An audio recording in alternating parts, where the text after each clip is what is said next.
What up, YouTube? Welcome to the channel. My name is Rich. Name of the channel is Rich the Return Rider. For all you folks that's here for the first time, thanks for tuning in. For all you folks that's return viewers, I appreciate you coming back. For all that subscribe to the channel, guys, appreciate the support. For you folks that haven't yet subscribed, guys, it takes nothing off you to hit that subscribe button to help support the channel. So today, guys, we are out for some throttle therapy, and we are coming to you from Ocala, Florida. We are at the Ride Now Power Sports on a nice sunny day here, January 30th, and the temperature is now reading, I think it's reading, well, it's saying 90 right now, but it's just because the bike has been sitting still. Let's start the video out here with a little bit of a U-turn, guys. Like to do that to kind of get going, a little bit of braking. Yeah, we are finally having some Florida sunshine state weather here. We have been experiencing some record-breaking cold chills and for the last week or so. Yeah, baby, let's flex the muscle just a little bit on the 2019 Honda Goldwing Ruby. This is the manual version, guys. And having a little conversation there with some folks at Indian about the 2025 Indian Challengers and they Roadmasters and some of the stuff expected for 2025. Now, as of January 2024, the Honda Goldwing has not yet been, well, the 50th anniversary Honda Goldwing, we know it's not in as yet. And neither is the Indian Challengers 2025, with lots of expectations and some changes coming in that bike. Now, as you can see from the title there, guys, if not the Honda Goldwing, then what? What would be the runner-up if I had to purchase a motorcycle today if it wasn't the Honda Goldwing? Hang on to the end of the video, guys, and we will get to that. Now, for some of you folks that are living in climates that are cold and there's snow and ice on the ground, I'm hoping that you guys could live vicariously through me. Finally, as I get out from having some cabin fever, I can relate to that. I lived in the northern regions for years, the northeast. But like I said, today now it's actually reading correct. Now it's probably about 77 degrees after we've been experiencing some 28-degree days with the high in the 40s. So yeah, folks, I'm going to bring you along here as we have this little conversation, man, as I talk about this topic here. You know, I got to tell you, folks, we have always bragged on the reliability and so forth on the Honda Goldwing. Getting into this motorcycle riding after being away for 20 plus years, and all the motorcycles that I've come in contact with, I believe to date, is all pretty reliable. I'm not going to say equally reliable. There's nothing that's really equal on all the bikes. But as of today, guys, we could no longer brag, or can we, on the Honda Goldwing still being the most reliable of the motorcycles when we are facing this major recall. That drive gear bolt. But when I talked to the young lady there that was at the desk, I usually go to her sometimes for information. Now, that is the dealership that did my fuel pump recall. And she said, you know, they can have the bike done in the day, that it was, you know, after they have also done a couple of bikes, and it seems to be no big deal. But like I said, I have already opted to go with RC Hill Honda and Delan. Still feel a little bit more comfortable going with them. On that reliability topic, you know, there's lots of folks that's going to say, hey, your Harley-Davidsons, your Indians, your BMWs, everybody have their preference of motorcycle. But like I said, I believe to date, guys, and they all are going to have their recalls and have had some recalls. But let's stay on the topic of the motorcycle if I was purchasing today, that I would purchase, and if it wasn't the Honda Goldwing. So first, we're going to talk about the motorcycle that I compare more closely to this motorcycle than some of the other ones that I'll be mentioning. Now, all these motorcycles that I'm mentioning, guys, are motorcycles that I have test rode at some point, either the 2023 or 2024 years. And the first one to compare to this motorcycle is the BMW. And not just the BMW K1600, but the BMW Grand America. That's the one that I rode with that I'll be comparing to this motorcycle, the Honda Goldwing. And I gotta tell you folks, when you look at the motorcycles and you look at sports looks and so forth, the BMW, some people are gonna argue, even more sportier looking than the Honda Goldwing. I think the Honda Goldwing is sportier looking. You know, I was a big fan of the CBR series, and I think this motorcycle reflects a little bit more of that motorcycle than I can relate when it comes to the BMWs. But guys, if you're coming from sports bikes and stuff like that, man, guys and gals, if you're coming from sports bikes and you like performance, there's none of the motorcycles in the class that I'm talking about that's going to compare to the performance of the BMW. The BMW K1600, the BMW Grand Americas, that motorcycle is, when it comes to performance wise, is more horsepower. I think up to 160 horsepower, where Honda might be boasting like 125 horsepower here. But the test ride on that motorcycle, guys, I can see coming from a sports bike would absolutely blow you out the water. It is the fastest of the motorcycles. But the problem that I have with the BMW K1600, guys, is I just don't see enough dealerships.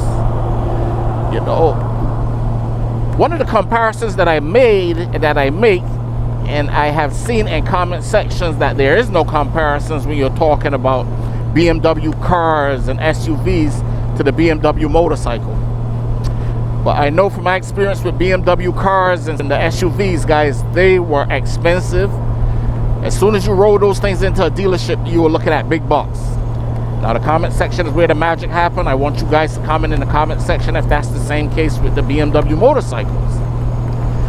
I have heard folks say, when I was looking at different videos, because I have seen some of the folks that have jumped ship way back, not just now because of these recalls or anything like that, but have jumped ship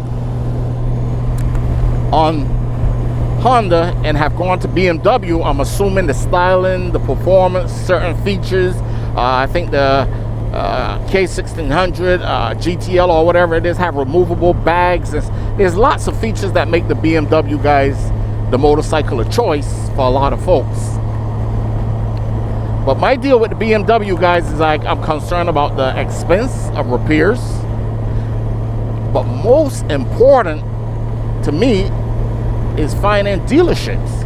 Now, we're dealing with this recall here with the Honda Goldwing, and I mean, there's a dealership that is right in Lake City.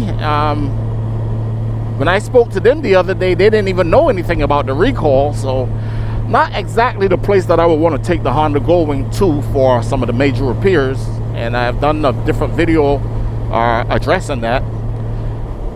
But the availability of dealerships, guys, I just came from Right Now Power Sports. I can see Harley-Davidson's there. I can see everything there but BMW. And when you look up at the sign of the shop, you're not going to see BMW or Ducati when it comes to repairs. So for that reason, the BMW on my list is out. Like the bike, I thought the bike was sporty, thought the bike was fast. I gotta say, the bike did feel a little bit more top heavy than the Honda Goldwing. You know, there's one of the other things. So I was looking at, what is it, Big Bike Moto, or I'm going to put it up there as a little clip there. A guy that did a review, spent some time with both the Goldwing and the BMW, and his name was Ian, and he did explain that the BMW felt a little unstable on the highways.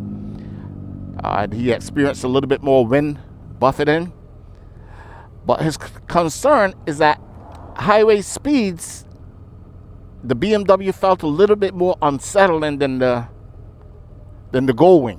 Said there was some swaying and stuff. Now, in his comment section, a lot of folks talk about what they did to address that. It seemed to be specific to the Grand America. I haven't felt it when I did the test ride, but dealership network, man, being able to find somebody to work on that motorcycle, the expense of the repairs on that motorcycle. A great segue to talking about dealership network is the next motorcycle. And of course, that is the Harley-Davidsons. Now, I've just come from Harley-Davidson there, and as of January, the end of January here, 2025, the 2025 Harley-Davidson motorcycles, CVOs, along with a lot of the other motorcycles are in. The truck that I'm showing you there is actually a truck where they're going to be doing demo rides of February. And you know, I'm tempted as to whether I'm going to come back down and learn a little bit more about some of the Harley-Davidsons. But what I'm going to say about Harley-Davidson, guys, is when I got back into riding after being away for 20 years, probably about 3-4 years ago, I was kind of spoiled being around Robert Simmons, be the boss of a motorcycle, a motor officer from New York that does training classes. And when I was introduced through him to the CVO, I gotta tell you guys, that kind of spoiled the image of the other motorcycles for me, because that CVO, now he did have one Road King there, pretty cool bike that he used a lot for, I guess, rentals, and he was a motor officer, so I think the Road King holds something special in his heart to him.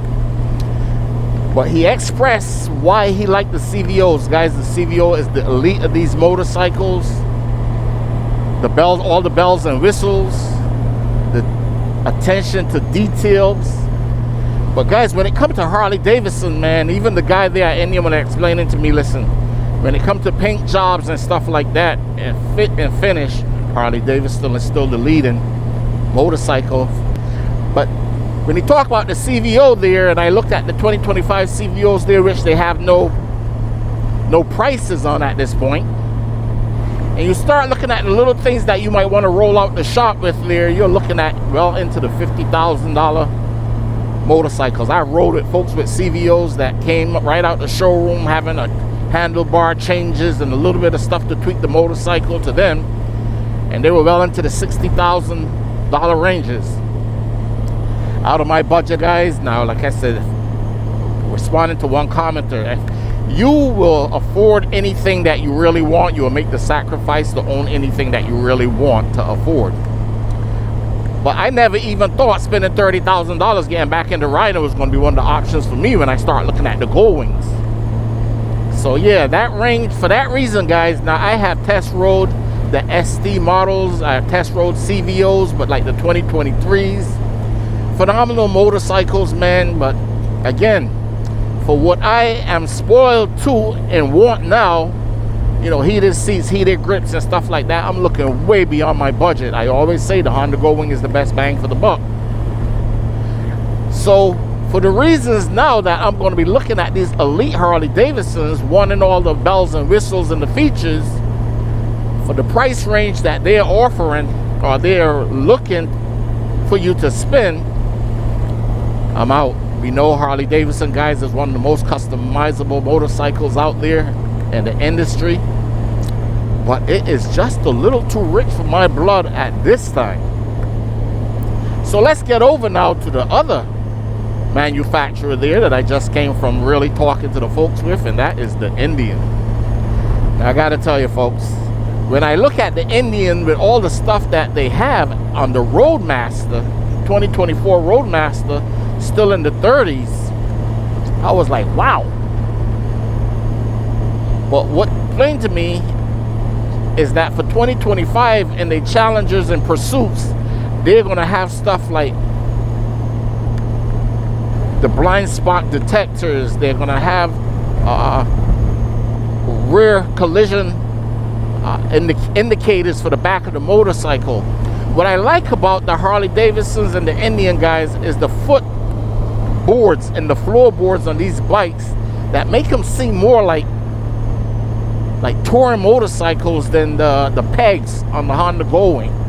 That just don't seem to be the same kind of you know, characteristics of those kind of cruisers. Now, I was never really a big Batwing fan, and one of the reasons that I didn't look at Harley-Davidsons before was because I never thought I'd be interested in that type of motorcycle.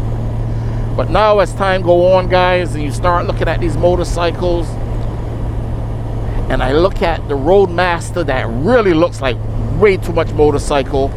Again, doesn't give me that sporty aspect as the BMW and the Goldwing. But that motorcycle, when it comes to being loaded for the price, is just ridiculous. Now, what I didn't like about the Roadmaster is that they are V-twin air cool, I guess they call them. They're not liquid cool motors. Now, what was explained to me there now is that the Challenger and the Pursuit motor is going to be going into the Roadmaster for 2025 with all the features again, all the bells and whistles. You know, the adjustable suspension, the heated seats and cool seats. That's pretty awesome. Now, one of the Challengers that I test rode at Daytona did have the heated seats, cool seats. I don't remember the heated grips. I didn't think it had heated grips. Folks, there's certain things about the Honda Goldwing that have absolutely spoiled me. And stuff like that right out the box, and the reverse was definitely one. I know a lot of folks are going to say, we don't need that reverse and stuff, but you know, it makes a difference, guys, especially when you're maneuvering your motorcycle in tight spots, or you have your wife or somebody in the back, and you know, it depends on how you park. But my choice of motorcycles, I look at the Pursuit. The Pursuit is practically the Challenger with the Tour Pack, again with some of the fairings and stuff around it. But like I said, when it came to Harley-Davidson, I guess Robert Simmons has spoiled me to some degree by pointing me towards the CVO. And when it comes to the Indian, there's a guy called Finesse the Challenger that I also met that does videos on Indian. When I met him, he wasn't yet an ambassador for Indian, but he is now an ambassador for the Indian motorcycles. He owns the Pursuit. I think the wife owns now the Challenger Limited.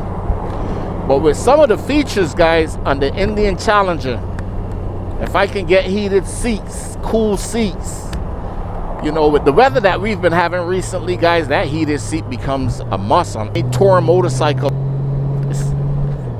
Heated seats is again a bonus. But with the new Challenger, according to this gentleman, they're coming out with more horsepower right out. They're going to be doing bigger motors with more performance. Not a big deal at this point. But adjustable suspension, you know, we got with the inverted forks. So if I had to purchase a motorcycle today, guys, it would easily be the Indian Challenger. There's something about that motorcycle that I like. I think I can get as much bells and whistles as I possibly can. You know, I watch a video of a guy that I watch on Fridays usually called MC Ryder that has actually gone from his Goldwing DCT to the Indian Challenger and why he did it, and it was a really interesting video. Now at this point, I was still, if I had to purchase today, a motorcycle would probably still be the Goldwing again. We're waiting for the 2025 Goldwing to come out still. Indians say their 2025 bike should be out within 6 months. Harley-Davidson has just delivered on their 2025 CVOs. It will be the Indian Challenger for many different reasons. So we're gonna wrap this video up here as we're cruising from Ocala to Gainesville here on a beautiful day. Now 77 degrees. Out on Ruby, the 2019 Honda Goldwing, guys, as I always say in my videos at the end, man. Practice some emergency braking. If nothing else, the experts claim emergency braking, and swerving is the one tool we need to have in our toolbox to help keep us safe out there on the streets. Add some protection to the motorcycle. Do the advanced safety classes, guys. At the end of the day, it's better that you drop your bike on the concourse or on the parking lot than to crash them out there on the streets. Rich out on a Ruby, the 2019 Honda Goldwing, and I am out. Thanks for watching. Please like, share, and subscribe. Keep this channel going.